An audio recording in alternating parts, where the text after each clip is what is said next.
My name is Claudette Jones, and for years, my life was a closed book to my only son, Damien.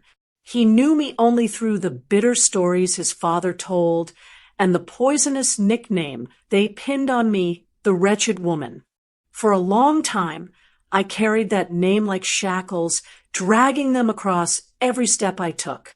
But what Damien didn't know was that the woman he thought broken, forgotten, and discarded had risen from those ashes. And when his voice finally found its way back to my ear after decades of silence, it wasn't to mend a bond, it was to wound me deeper. The call came on a quiet afternoon. I was sitting in my study, a room filled with ledgers, property deeds, and documents that spoke of the empire I built in secret. My phone rang, the screen flashing a number I didn't recognize. Something in me, maybe the tremor in the air, maybe the tug of blood you can never sever, made me answer. Claudette, the voice said first, as if twisting the knife by refusing to call me mother. I stiffened. The voice had changed since the last time I heard it as a boy, but I would have known it anywhere. It's Damien. For a second, the world went still. I hadn't heard my son's voice in more than 20 years. Not through birthdays. Not through the years I spent clawing my way back from nothing. Not through the nights I cried into a pillow, wondering if he even remembered the sound of my laugh.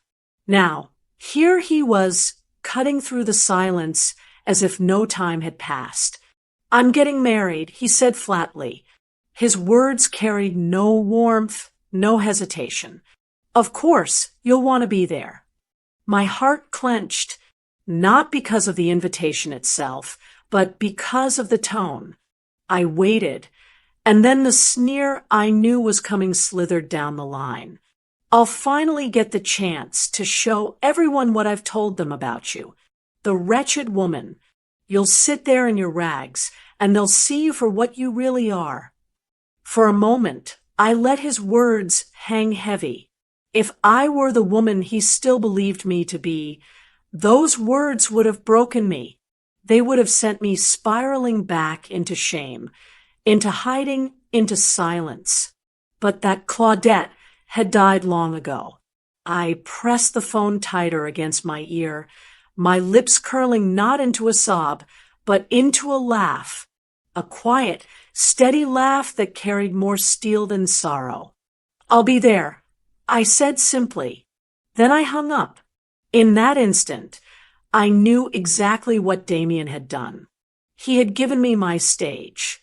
For years, I had built in silence, risen in shadows, never flaunting the power and wealth I had gathered. I had dreamed of the day he would see me, not because I wanted his approval, but because I wanted the lies to end. And now, by trying to disgrace me, he had arranged my grand entrance. I sat back in my chair, staring at the city skyline beyond my window. My reflection stared back, not of a woman crushed, but of one sharpened by fire. Damien thought he would bury me once more.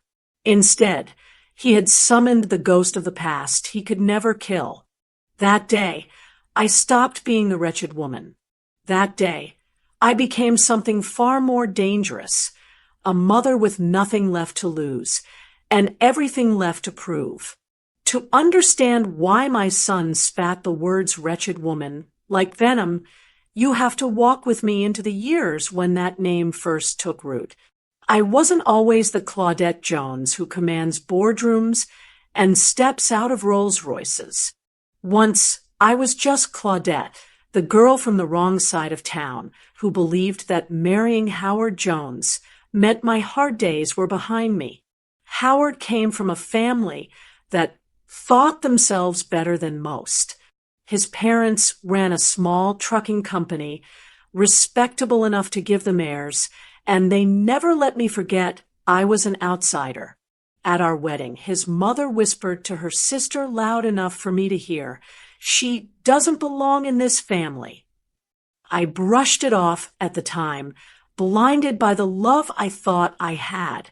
What I didn't know then was that those whispers would grow into shouts, and those shouts into the ruin of my name. When Damien was born, I poured every ounce of myself into motherhood. I wasn't perfect, but I was present. I stayed up through his fevers, patched his jeans when they tore at the knees, and worked odd jobs to keep food on the table when Howard's hours were cut. But in Howard's family's eyes, none of that mattered. They saw me as a burden, a woman dragging their son down. The breaking point came during the financial collapse of Howard's small business. He had borrowed money under shady terms and cut corners with bookkeeping. When the authorities came knocking, Howard's family moved fast. They painted me as the one behind the mess. I was accused of signing papers I had never touched, of taking money I had never seen. Howard, the man I had once trusted with my life, stood silent while his family twisted the knife. He didn't defend me. He didn't stop them. He let me be the scapegoat. I will never forget the day they led me away in handcuffs. Damien was only a little boy then, clutching the frame of the doorway, crying out for me. I screamed his name until my voice broke, but Howard's mother pulled him back, shielding his ears as if I were poison. In that moment, I was no longer Claudette the mother, Claudette the wife. I was the wretched woman they wanted gone. The courtroom was just a formality. Their connections, their lies, and Howard's silence sealed my fate. I was sentenced, and with the slam of a gavel, everything I loved was stripped away. Damien was handed fully into Howard's care. I became a ghost in my own son's life. A name spat like dirt whenever he asked why his mother wasn't there. Prison was a cage, but the greater prison was knowing my son was being raised to hate me. Howard's family told him I had chosen disgrace over him, that I cared more about schemes than about being his mother. The worst part is that Damien believed it. Letters I sent never reached him. Calls went unanswered. Holidays came and went in silence. And with each passing year, the words wretched woman hardened around me like a brand burned into my skin. I carried that humiliation every day I spent behind bars. It wasn't just the bars that held me. It was the shame of being erased from my son's life, my marriage, my community. I had been stripped of dignity, stripped of reputation, stripped of motherhood itself. And for years, I thought I might never find a way back. But even as they called me wretched, I held on to one truth in the pit of my soul, that the story wasn't over, that one day the same family who laughed as I was led away would see that Claudette Jones wasn't finished. And that day would come. What hurt more than the clanging gates was the silence from the outside world. Those first months, I clung to the hope that Damien might remember me, that Howard might at least let him send a crayon drawing or a letter with crooked words. Mother's Day came that first spring, and I waited like a fool. I asked the guard 3 times if mail had come. Nothing. I told myself it was too soon. The next year came, and again, nothing. By the 3rd Mother's Day, I stopped asking. I learned to keep my face straight while other women wept over cards and pictures from their children. I had no cards, no calls, no visits. My son had been taught I didn't exist. I tried to reach him. I wrote letters with shaking hands, pouring my heart onto paper, telling him stories about when he was little, about how I loved him more than life itself. Most of those letters never left the mailroom. Howard's family made sure of that. The few that did were likely intercepted. I imagined Damien's eyes skimming over my words and then turning away in disgust, because that's what he'd been taught to feel. Every scrap of news I got about him came secondhand, through women whose sisters or cousins lived in the same neighborhood as Howard's family. I heard he was excelling in school, that he played basketball, that he had a smile like mine. Though he didn't know it, I heard he called another woman Mom. Each story was a dagger and a bomb all at once. I was glad he was thriving, but every word reminded me I wasn't part of it. Prison years grind you down. You learn to fight for respect with women who've lost everything, and you learn to sleep with one ear open. I saw women crumble under the weight of time. Some numbed themselves with contraband. Some carved lines into their arms just to feel alive. I had nothing but my memories and my rage. Rage at Howard for his betrayal. Rage at his family for painting me a villain. Rage at Damien for believing them. That rage became my fuel. There were nights I lay on my bunk, staring at the cracked ceiling, replaying the moment Damien stood in that doorway, crying as they dragged me away. In my mind, I screamed louder, fought harder, broke free, and ran to him. But memory is a cruel warden. It keeps you trapped in the moment you failed. And I had failed, at least in his eyes. Estrangement isn't just distance. It's a wall built brick by brick, lie by lie, silence by silence. By the time my sentence ended, that wall between Damien and me felt like it stretched higher than any prison gate. I walked out with nothing but the clothes on my back and a heart that had been taught to expect nothing from him ever again. Still, somewhere deep inside, a quiet vow lived. They had called me the wretched woman, erased me from my son's life, and left me for dead. But I swore that prison wouldn't be the final chapter. If the world refused to send me cards and calls, then one day I would write my own story back into existence.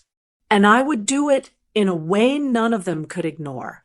The day I walked out of prison, the sky felt wider than it ever had before. The air was sharp, almost sweet. I should have felt free. But freedom doesn't mean much when you step into the world with nothing but a plastic bag of state-issued clothes and a record that screams felon. Howard didn't come. Damien didn't come. No one was waiting at those gates.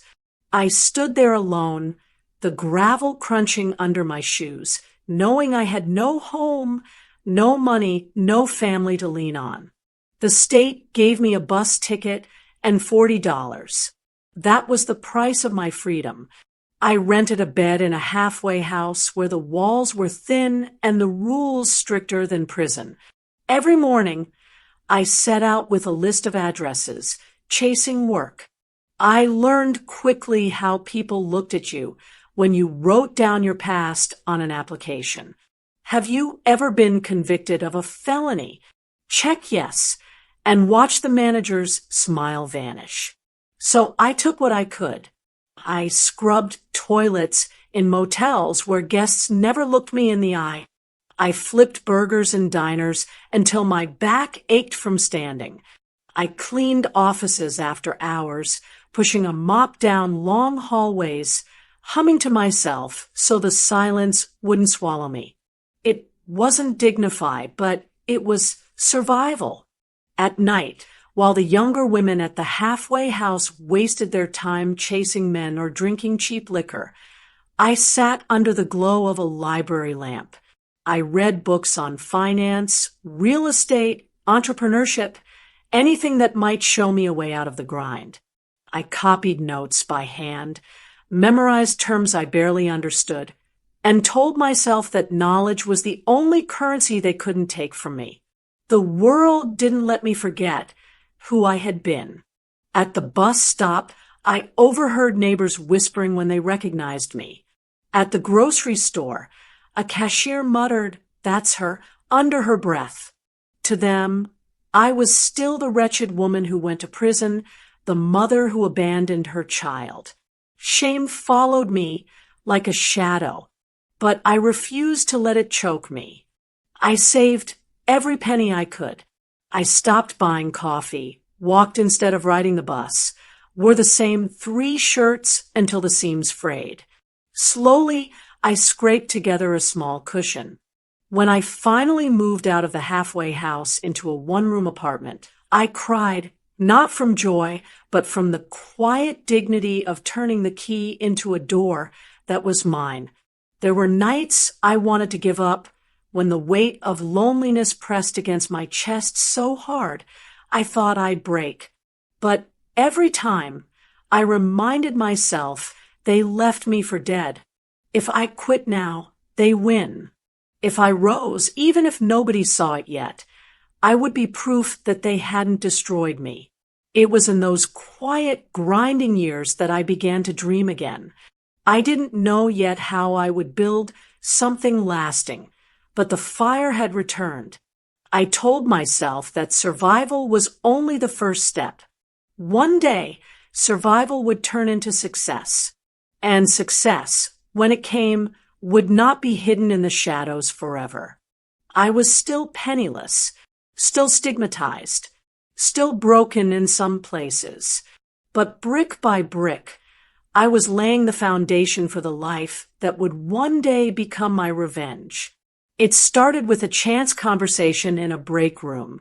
I was cleaning offices in the evenings, then pushing a mop across marble floors while executives laughed about vacations I couldn't dream of affording. One night, I overheard 2 young assistants talking. They weren't bragging about trips or promotions. They were talking about renting out their apartments on some new platform called Airbnb. I made enough in one weekend to cover half my rent. One of them said, I froze mid-swipe, listening. Half a rent check in a weekend. For me, that was more than a week's wages. That night, I went home to my one-room apartment and looked it up on the library computer. The idea was simple. List a room, host travelers, and earn money. It sounded impossible, too good to be true. Who would want to stay in my tiny, drafty apartment? But desperation and curiosity are cousins, and I decided to try. I borrowed a friend's camera, cleaned my place until it gleamed, and posted a listing with pictures that made my plain little apartment look almost charming. I priced it low, thinking nobody would bite. To my shock, within days I got my first booking. A couple passing through town. They handed me money, slept in the same bed I made with shaking hands, and left me a glowing review. That one weekend changed everything. From then on, I saw my apartment not as a box I survived in, but as an asset. I rearranged furniture, painted the walls, added secondhand decor I scavenged from thrift shops, and watched as more bookings rolled in. The cash trickled first, then began to flow. I stopped spending on anything but necessities. Every dollar I earned from hosting, I saved and reinvested. When my lease ended, I didn't renew it. I found a 2-bedroom apartment instead. I lived in the smaller room and rented the larger one full-time. My neighbors thought I was crazy letting strangers stay, but I saw what they didn't. Each stranger was a step closer to freedom. I hustled harder than I ever had in my life. I worked my day jobs, hosted at night, cleaned between guests, and managed bookings on library computers. I learned photography tricks to make rooms look bigger, studied hospitality to keep reviews high, and stretched myself so thin I barely slept. My hands were raw from scrubbing floors. My back ached from hauling furniture. But every time that payout hit, I felt the tide turning. Within 2 years, I had saved enough to rent a small house, furnishing it piece by piece and listing it online. That house filled.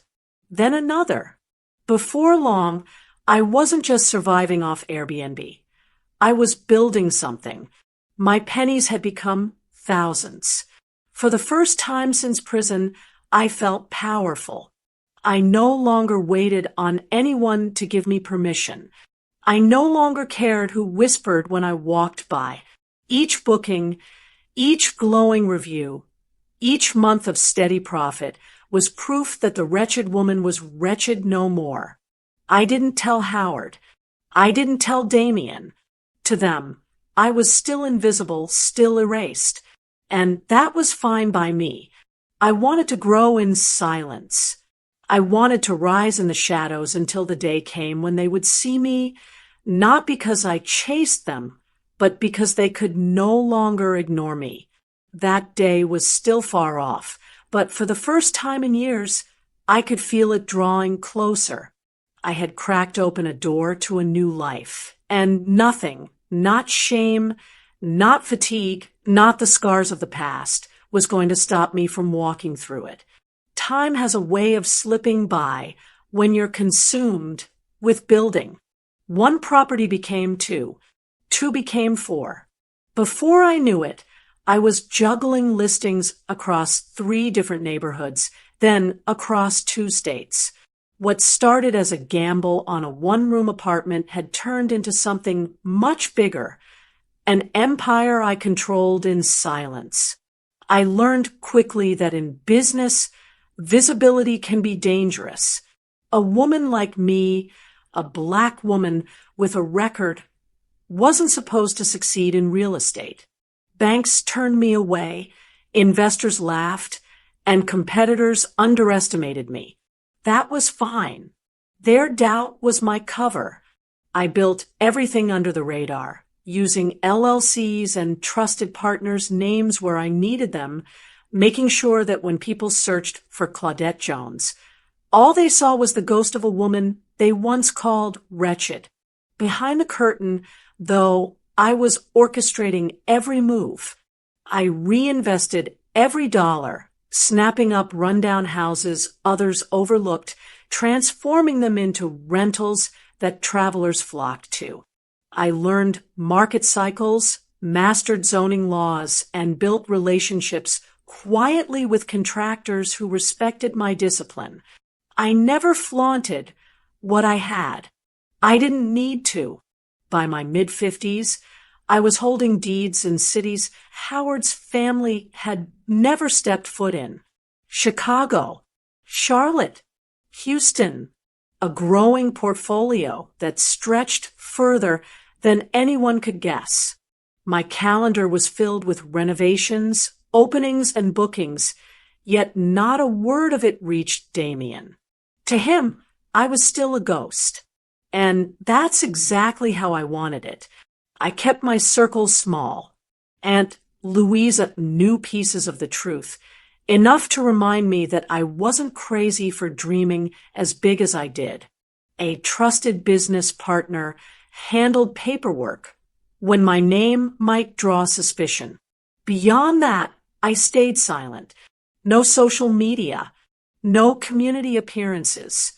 I declined every offer that might put my face on a website or in a magazine. Recognition was a temptation I couldn't afford. Why? Because power tastes sweeter when it's revealed at the right time. If Howard or Damien ever caught wind of my rise, they'd twist it into something ugly, just as they always had. I wasn't ready for them to know. Not yet. Instead, I worked. I drove through neighborhoods where kids played on cracked sidewalks and saw opportunity in every boarded-up window. I negotiated deals at kitchen tables with families desperate to sell. I put in the sweat when I had to, and when I couldn't, I paid people well to do the work. My reputation among contractors was quiet but solid. I was the woman who paid on time, never complained, and kept her word. The money grew. What was once pennies became thousands, then tens of thousands. By the time I turned 60, I could walk into any dealership and point to the shiniest car on the lot. I could buy jewelry that sparkled brighter than the chandeliers in Howard's family home. But I didn't. I lived modestly, at least on the surface, because this wasn't about flaunting. This was about preparing. Even in wealth, Damien haunted me. I could walk into the finest hotel lobby, dressed in clothes that cost more than I once made in a month, and still catch my breath at the sight of a stranger who resembled him. A tilt of the head, a shape of the jaw, a voice across the room. Suddenly, I was back in that doorway, watching him cry as they dragged me away in handcuffs. I told myself I had moved on, that my silence, my empire, my comfort were proof enough that I no longer needed his recognition. But blood has a way of tugging at you, even when it's poisoned. I hired people quietly to keep me updated. I knew where he lived. I knew the college he graduated from, the company where he built his career, the type of car he drove. I even knew the kind of woman he dated before he settled on Vanessa. Sometimes I would drive past his neighborhood, slow enough to see the lights on in his windows. I never knocked, never called. I just stared from the safety of my car, wondering if he hated me as much as I feared, or worse, if he didn't think of me at all. That was when Aunt Louise's voice would echo in my ear. She was the only one who never doubted me, the only one who saw more than the headlines and the whispers. Louisa was older than me, sharp-tongued but tender-hearted, and she had lived long enough to understand the poison of holding on. "Child," she told me once as we sat in her kitchen sipping tea, "you've carried Damien in your heart so long, you've forgotten what it feels like to walk free of him. You've built all this." She gestured toward the portfolio documents I'd stacked on her table. "And yet you're still chained to a boy who doesn't even say your name." I wanted to argue. I wanted to tell her that a mother never lets go, that no amount of money could replace the ache of being erased. But the truth was in her eyes. I had turned my silence into success, but I hadn't turned it into peace. She pressed my hand and leaned closer. "If he wants to believe lies, let him. You don't need to prove yourself to him. Claudette, you've already done the proving." I nodded, but I didn't believe it. Not then, because every night when I closed my eyes, I saw Damien at the altar of some future I hadn't been invited to. I saw him standing tall, surrounded by people who believed I was nothing.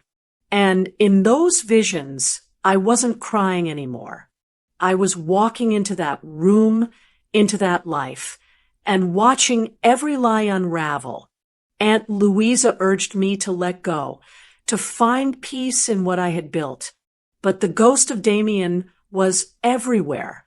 He was in the faces of strangers, in the laughter of children passing by, in the silence that hung heavy on Mother's days. He was in the questions I asked myself in the dark. Did he hate me?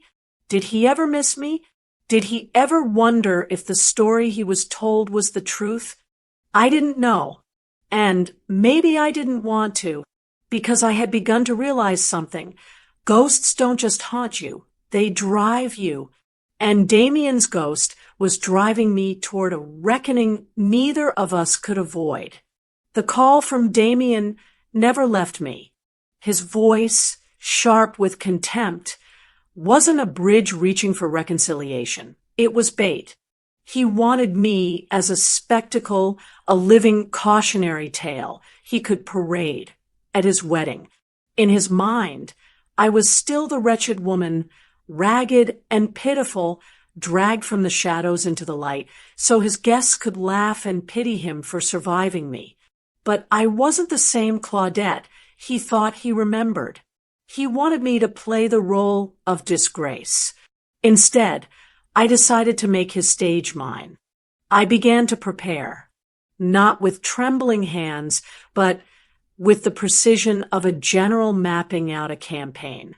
The first call I made was to my head of security, a man whose quiet presence alone could silence a room. "I need 2 of your best," I told him, discreet, polished, and unshakable. He didn't ask why. He knew me well enough to understand that when I called, it wasn't for vanity, it was for strategy. Next came the car. Not just any car. I ordered a Rolls-Royce Ghost, sleek and silver, the kind of machine that glided more than it drove. It wasn't about showing off. It was about symbolism. I was the ghost of Damien's past, returning in a form he couldn't ignore, haunting the lies he built his life upon. Then came the outfit. I visited a private tailor, one who measured not just my body, but my posture, my stance, my presence. I chose a tailored suit in deep navy, with lines so sharp they looked like they could cut. A pair of heels that added height without compromising balance. A pearl necklace, understated but unmistakable.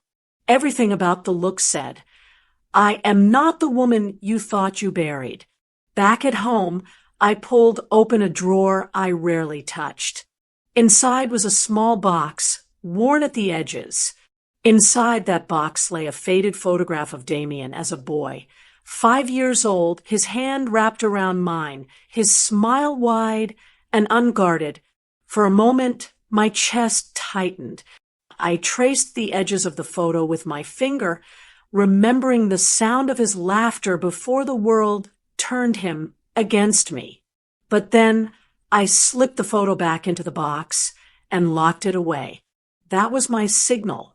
Love had carried me this far, but love alone couldn't stand on that stage. What I needed now was resolve. Everything was set. The bodyguards, the ghost, the outfit, the plan. Damien thought I would show up broken. Instead, I would arrive as proof of survival, dressed in the armor of my triumph. He wanted a wretched woman. What he would see was the reckoning of his own choices. The war had been declared, and I was ready for battle. The day of the wedding, the sky was clear, the air almost too still, as if the world itself was holding its breath. My Rolls-Royce Ghost hummed beneath me, like a secret I had carried for decades, ready to be revealed. As we turned onto the long driveway leading to the venue, I could already see the clusters of guests shimmering in silk dresses and pressed suits, sipping champagne as if their laughter could cover the cracks in their lives. The engine's quiet growl drew heads before the car even stopped. The chrome grille caught the sun, blinding, commanding. Whispers moved through the crowd, like wind through tall grass. Who had arrived in a ghost? Which dignitary? Which magnate? They weren't expecting me. Not me. The car slowed to a stop at the entrance. My driver opened the door, and one of my bodyguards stepped out first, tall, broad, and dressed in a black suit that looked carved out of stone. Another followed, scanning the crowd with a gaze that silenced even the nosiest guests. Then, slowly I stepped out. The air shifted. I had chosen a navy suit tailored to perfection, with heels that clicked against the pavement like a metronome of power. Pearls rested at my throat, simple but unmistakable, each gleam a reminder that I was no one's shadow anymore. I held my chin high, my back straight, and for the first time in years, I wasn't the woman who had been dragged in handcuffs. I was the woman who had survived it. A collective murmur rolled through the crowd. The bride's family, not knowing who I was, smiled politely, assuming I was some distinguished guest. But on the other side, faces began to falter. Gasps rippled when recognition dawned.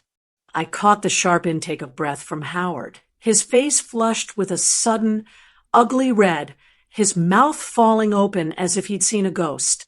And then there was Damien. He turned, eyes locking onto me, and in that instant, the blood drained from his face. The smirk he'd worn all morning vanished. His knees seemed to weaken beneath him, his hand gripping the back of a chair, as if the earth itself had tilted. He hadn't expected this. He expected a ragged woman with shame in her eyes, not the mother he had erased stepping out in glory. I walked forward slowly, deliberately, letting every step echo.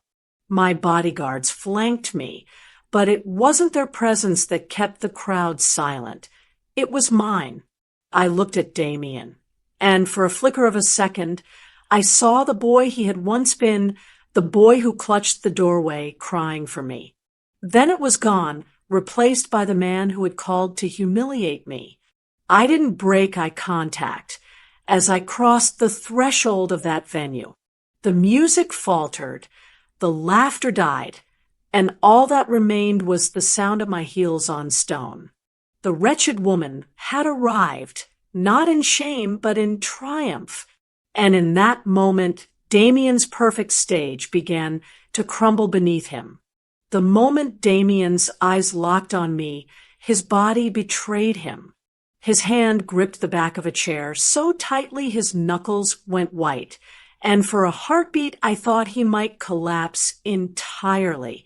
His carefully pressed suit, his groomed smile, his performance of control, all of it shattered in an instant. The son who once vowed to disgrace me was now the one crumbling before a crowd. The shock spread outward like a ripple in water. Guests leaned in, whispering, their faces puzzled first, then stunned.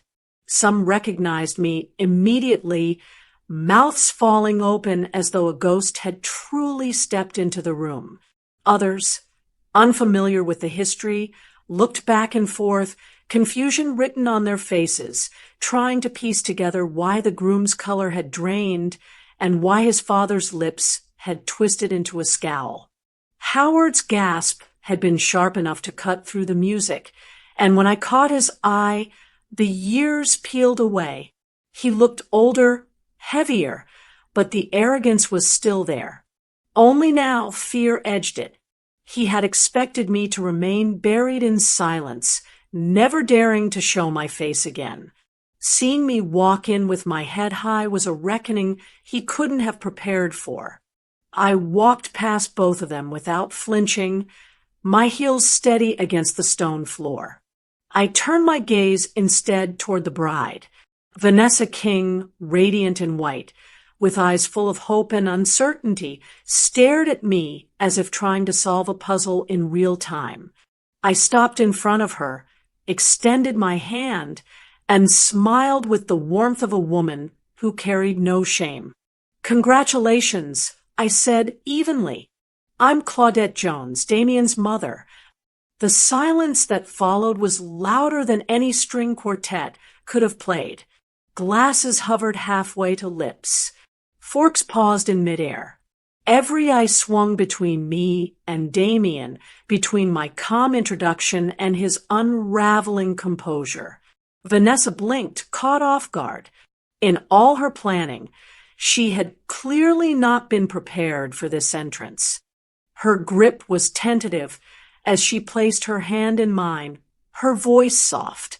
I didn't know you'd be here." Damien shifted, his mouth opening and closing, no words finding him. This was his perfect day, his carefully choreographed stage. Yet here I was, not broken, not begging, not hiding, but standing tall, introducing myself as though I belonged. Because I did. I didn't need to raise my voice. I didn't need to fight. My presence alone was enough. The woman they called Wretched had arrived, not in rags, not in disgrace, but in glory. And as Damien swayed under the weight of that truth, I knew the collapse had already begun. The reception buzzed with whispers, the kind that slithered just under the music, thick with speculation. Everywhere I walked, I felt eyes trailing me, guests tugging their partners' sleeves, whispering, "That's her." I could read the questions in their faces. Why was Damien trembling? Why had Howard gone pale? Why did this woman, dismissed for so long, look like she owned the room? They didn't have to wait long for an answer. One of Howard's sisters, bold with wine and arrogance, clinked her glass and raised her voice. "We're so proud of Damien," she announced, smiling wide.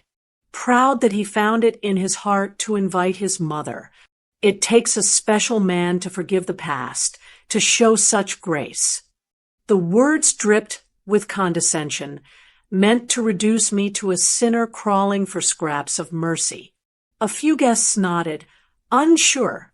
Others glanced at me, curious to see if I would shrink. I did not shrink. I rose. Slowly, deliberately, I placed my napkin on the table and picked up my glass. The room hushed, the clinking of cutlery fading into silence. My bodyguards stood still at the edges of the hall, but I didn't need them now. My presence was enough. I lifted my glass high. "A toast," I said, my voice steady and clear. "To my son, Damien, and his beautiful bride, Vanessa. May your union be blessed." I paused, letting the politeness hang in the air, before I cut through it like a blade. "But before you drink, let me tell you something true." Every eye fixed on me. Damien shifted in his seat, his jaw tight, his hand trembling against his thigh. Howard stared down at his plate. "I have been called the wretched woman," I began. "I have been painted as a mother who abandoned her child, who chose disgrace over love. And for years, I carried that name in silence. But let me be clear tonight. I did not abandon my son. I was taken from him." Gasps broke out in the hall. Vanessa's eyes widened, searching Damien's face. The bride's parents exchanged uneasy glances. I was led away in handcuffs while my son cried for me in the doorway. I continued, my voice unwavering. And those who should have stood for me, those who should have spoken the truth, stood silent instead. Lies were told, and my name was buried. But what they did not bury was my spirit. I set the glass down, my free hand steady on the table. I walked through prison. I walked through poverty. I scrubbed floors. I starved. I studied by library lights. And brick by brick, I built a life again. Not in shame, but in dignity. Not in failure, but in triumph. I did not crawl back. I rose. The silence was deafening. Even the servers froze, trays in their hands. I looked at Damien directly, holding his gaze so he could not turn away. My son was told a story, that I was nothing, that I was unworthy, that I was gone. But I stand here now, not to beg for forgiveness, not to seek approval, but to remind him and all of you that the truth cannot stay buried forever. I raised my glass once more. To Damien and Vanessa, may you build your marriage on truth, not lies. Because lies, no matter how polished, always crack under the weight of time. I drank, slowly, and when I lowered my glass, the hall stayed silent. No applause, no forced cheer, just the weight of revelation pressing down on every guest until all that could be heard was the pounding of Damien's heart as he shifted in his chair, exposed at last. The silence after my toast hung heavy, thick enough to choke on. For a moment, nobody moved. Then Damien exploded. He shot up from his chair, his voice cracking like glass. You think this is your stage. You think you can just walk in here and ruin my day. His words came fast, sharp, desperate. You've ruined everything. Everything. His face flushed crimson, veins rising in his neck as he pointed at me with a trembling hand. Guests shrank back in their seats, eyes wide. Vanessa's family shifted uncomfortably, the bride herself frozen in her gown, staring at the man she had just married, as though seeing him for the first time. I didn't move. I didn't raise my voice. I simply sat, glass in hand, watching the son who once thought he held power over me, now unraveling in front of everyone he wanted to impress. You left me, he roared, his voice breaking. You abandoned me. And now you come here, acting like you're better than us? You'll never be more than what you've always been. Never. His words tumbled out like stones, heavy, jagged, clumsy. Howard tried to hush him, gripping his arm, but Damien shook him off violently. Don't touch me. This is her fault. All of it. She wants to humiliate me on my wedding day. The more he shouted, the smaller he seemed. His carefully polished mask of control was gone, replaced by a man cornered by truth he couldn't handle. His rage didn't expose me. It exposed him. I stayed calm, my body still, my expression composed. I let the storm rage across the hall while I sat untouched, an island in the chaos. The contrast was undeniable. Damien's fury was fire, wild and destructive. My composure was stone, unmoving, undeniable. And in that hall, every eye saw the difference. The whispers returned. Louder this time, no longer speculation, but judgment. Guests shook their heads. Some pitied him. Some looked at me with a respect I hadn't felt in years. Vanessa's parents avoided his eyes altogether. I took one slow sip from my glass. Sit down, Damien, I said softly, my voice calm enough to cut through his shouting. You're only proving what I already knew. The words hit him harder than any scream could have. He faltered, his chest heaving, his eyes darting around the room at the faces turned toward him. He saw it then, the truth. He hadn't disgraced me. He had disgraced himself. And all I had done was tell the truth. After the storm of the reception, I didn't stay for cake, for dancing, or for speeches that meant nothing. My part was already done. Still, before I left, I asked for a moment alone with Damien. We met in a small side room off the hall, away from the curious eyes of guests and the whispers that were already reshaping the story of the evening. He stood stiff, his jaw set, his fists clenched. The same boy who once cried for me at the doorway was now a man who looked at me with fury and shame mixed in his eyes.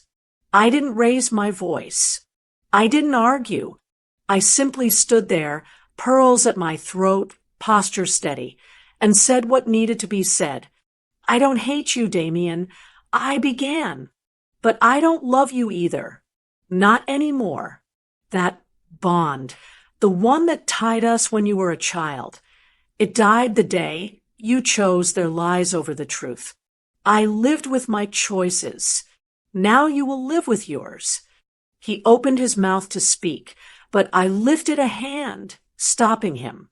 You can call me Wretched. You can spit my name to anyone who'll listen. But what you cannot do is erase what I've survived. I carried chains. I carried shame. And still, I rose. Whatever you carry now, that's on you. His face faltered, his body trembling like he might break apart, right there. But I felt no pity. Not anymore. I turned toward the door, my heels striking the tile with the same calm rhythm they had when I first entered. My bodyguards closed in on either side of me, their presence a wall between me and the past that had once devoured me. I didn't look back. I didn't need to. Damien was already broken, not by my hands, but by the truth he could no longer outrun. I walked out of that venue with my head high, the so-called wretched woman leaving not in disgrace, but in power. Behind me, Damien was left with the pieces of his own ruin. When I look back on my life, I see chains and cages, tears and humiliation, but I also see a woman who refused to stay buried. They called me wretched. They erased my name, stripped me of dignity, and taught my son to despise me. For years, I carried that brand like a scar across my soul. But scars tell stories, and mine tells one of survival. Success became my revenge. Every property I bought, every deal I closed, every key that turned in a new lock was proof that I had not been destroyed. I didn't need billboards or headlines. My victories lived in silence until the day I chose to reveal them. That day came at Damien's wedding, and with it, the reckoning I had waited for. I didn't arrive to beg for forgiveness. I didn't come to mend what had long been broken. I came to show the truth that I had not abandoned my son, I had been taken from him. That I had not crumbled under shame, I had rebuilt in power.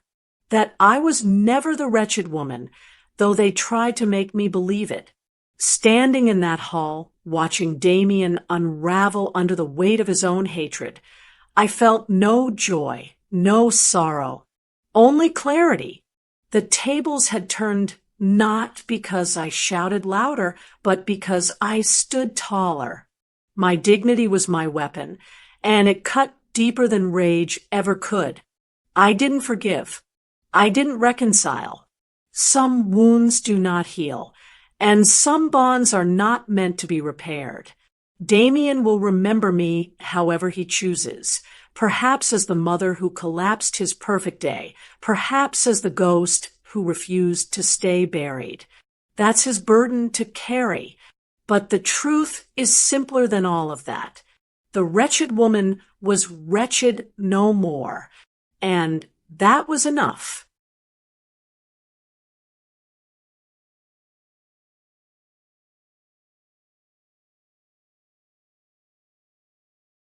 Did you enjoy my story?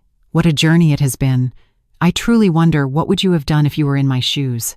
Would you have chosen silence to keep the peace, or would you have done what I did to reclaim your dignity? Let's meet in the comments below.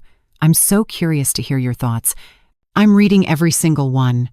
Which city are you listening from tonight? If my story resonated with you, you can support me and help me bring more stories like this to the world by sending a super thanks. Your sweet support means the world to me and allows me to continue this journey with all of you. On the screen now, you can see 2 new life stories that I highly recommend you watch next. There are so many more on my channel, each with its own lessons and triumphs. Don't forget to subscribe and click the notification bell so you never miss a new chapter. Thank you for being here with me. Until the next story, with love and respect.